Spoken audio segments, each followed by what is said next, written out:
మీరు చేసే ఈ కిరాతకాలు, ఈ దారుణాలు వాళ్ళ ప్రజలు ఏమైనా భయపడతారు అనుకుంటున్నారా? ఎవరు భయపడరు. ఇది ఇంకా కోపంగా మారుతుంది.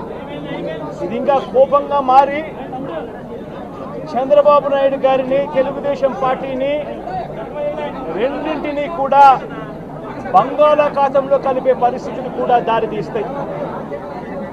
మామూలుగా కొత్త ప్రభుత్వం వస్తే ఆ ప్రభుత్వం మీద వ్యతిరేకత రావడానికి కాస్త కూస్త టైం పడుతుంది. కానీ మొట్టమొదటిసారిగా చూస్తూ ఉన్నాం, చంద్రబాబు నాయుడు గారి మీద వ్యతిరేకత అన్నది చాలా ఫాస్ట్గా పెరిగిపోతూ ఉంది.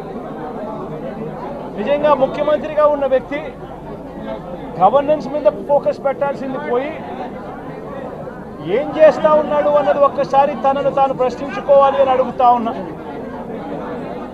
ఈరోజు రైతులకు సంబంధించి వ్యవసాయం పూర్తిగా ముమ్మరంగా సాగుతూ ఉన్న పరిస్థితుల్లో రైతులకు తాను హామీ ఇచ్చిన, మేనిఫెస్టోలో తాను చెప్పిన హామీ, రైతులకు 20,000 రూపాయలు పెట్టుబడి సహాయంగా ఇస్తానని చెప్పి రైతులకు ఎగరగొట్టేశాడు. ఇవ్వాల్సిన రైతు భరోసా సొమ్మును కూడా ఇవ్వకుండా, ఎక్కువ చేసి ఇస్తానన్న రైతు భరోసా సొమ్మును కూడా ఇవ్వకుండా రైతులకు మోసం చేశాడు. పిల్లలు బడులకు పోతా ఉన్నారు.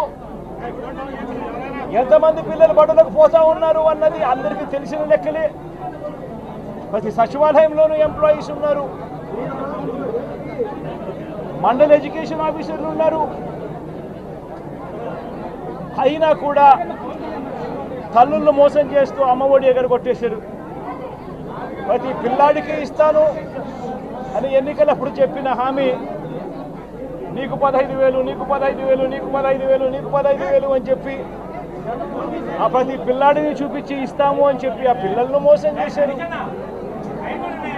ప్రతి అక్క చెల్లెమ్మలను మోసం చేశారు.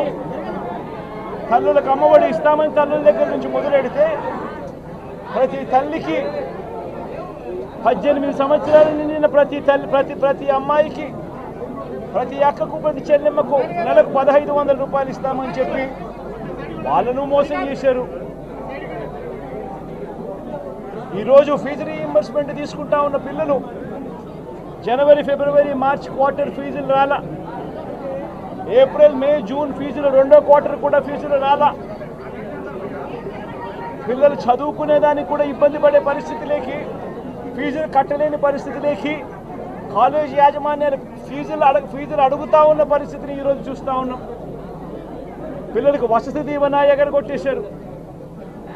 అక్క చెల్లెమ్మలకు 0 వడ్డీ కూడా రావాల్సిన 0 వడ్డీ కూడా మామూలుగా ఏప్రిల్లో రావాల్సిన అది ఎగరగొట్టేశారు.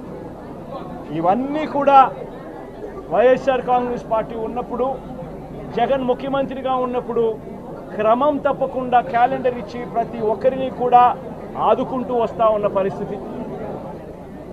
అమ్మఒడి అయితేనేమి, రైతు భరోసా అయితేనేమి, విద్యా దీవెన అయితేనేమి, వసతి దీవెన అయితేనేమి, 0 వడ్డీ అయితేనేమి, మత్స్యకార భరోసా అయితేనేమి, ఇవన్నీ కూడా ప్రజలు మాకెందుకు ఇంకా ఇవ్వలేదు అని చెప్పి ప్రజలు అడుగుతూ ఉన్నారు.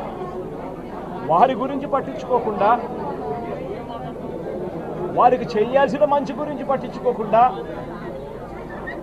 స్కూళ్ళను నిర్వీర్యం చేస్తూ, చదువులను నిర్వీర్యం చేస్తూ, హాస్పిటల్ని నిర్వీర్యం చేస్తూ, చివరికి ఏ ఒక్కరూ కూడా మిమ్మల్ని ప్రశ్నించకూడదు అని, ఏ ఒక్కరూ కూడా రోడ్లెక్కకూడదు అని ఈ మాదిరిగా భయాందోళనను క్రియేట్ చేయాలనే ఉద్దేశంతో గ్రామ స్థాయి నుంచి మొదలెడితే ప్రతి ఒక్కరికి కూడా మీ కక్షలు, మీ కార్పణ్యాలు మీరు తీర్చుకోండి అని చెప్పి గ్రీన్ సిగ్నల్ ఇస్తూ